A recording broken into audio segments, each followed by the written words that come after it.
Greetings.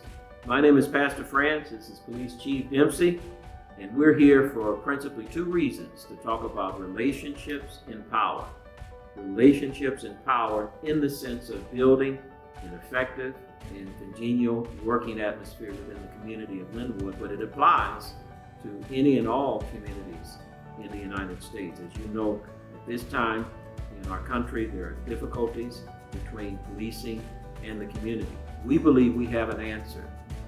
We hope that this video clip that you will hear and see in a few moments, where it speaks to our authority conference, will be just one answer to how solutions may be brought to bear.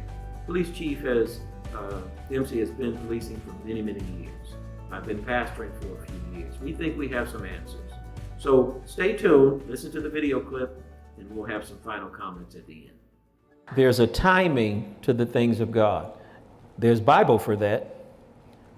In everything, there's a season. And we really feel that the season for bringing together people, not only young people, but people of all persuasions. If there's one word that summarizes what this session is all about, it's about relationship. Say relationship. That's really what it's all about. We're not here to just talk about what young people should do in honoring police officers, by the way, which is very, very important, not just young people, but people in general, because it benefits you. But it also is a session that's really designed to help people understand, police officers in particular, some of the thought processes of the people from their perspective. I was always told, and my environment was such where it was not just my parents, but it was also being in a church environment where you're in an institution that represents honor and respect. So I would see men and how they talk to one another. I would see women, how they talk and uplift one another. And I could see how submitting to authority was important, because that shapes your impression of what a man should be. There's no real Huxtables, right? Let's get that out of the way. All of us have a level of dysfunction we have to learn how to navigate through. And we're able to navigate through it a lot clearer when God is working with us. Not to mean that just because God is on our side, we're not going to deal with pain, but we'll learn how to navigate through it with God. So that's why I think with this job, I have patience with people, because I get it. Because I wasn't always a cop. I did a lot of bad things. And then in our group, we was really talking about how like the news and social media tries to make police officers and pin like police officers and black people against each other, or people in general. And then we started talking about like how if you respect and comply, then officers will respect you back. How to become a man, and how do we learn? By focusing and paying attention and copying what they do. In the absence of a father, every man here has a duty to step up and provide some type of support from a fatherly standpoint. If during that day we can interact with people and they make us laugh, and we love that. If we have a bad experience with a citizen, we don't just say, because that person was bad, you bad.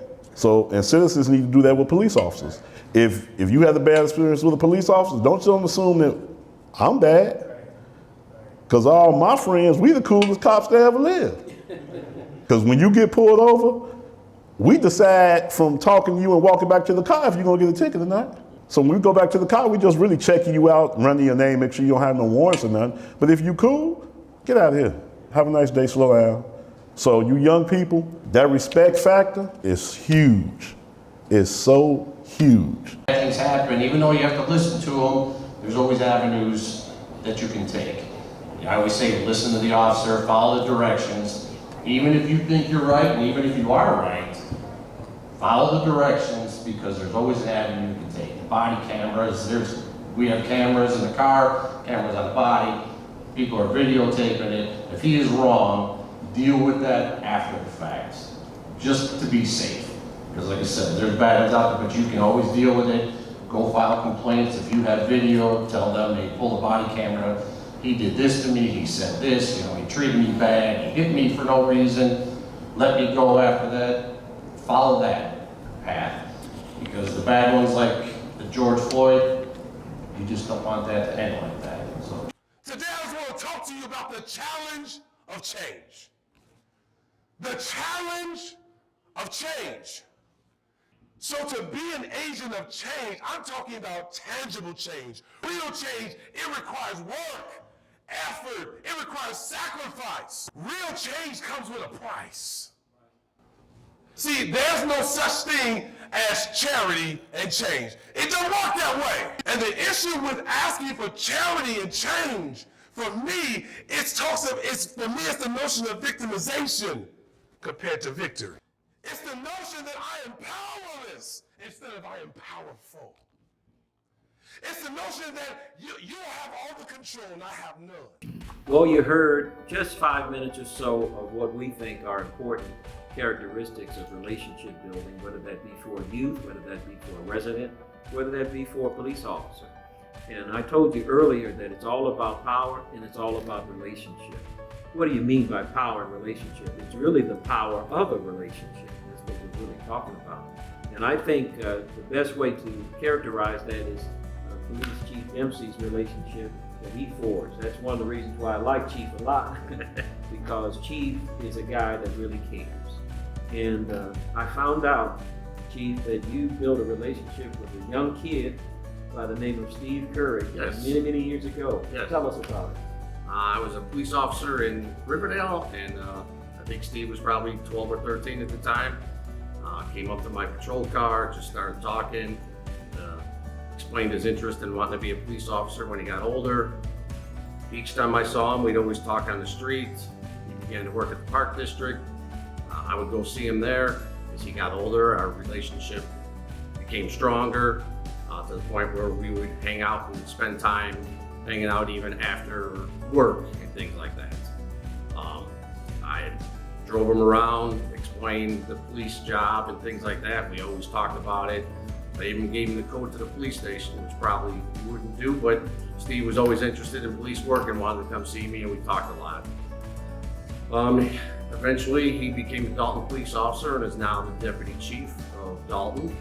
So, I mean, he has excelled extremely well.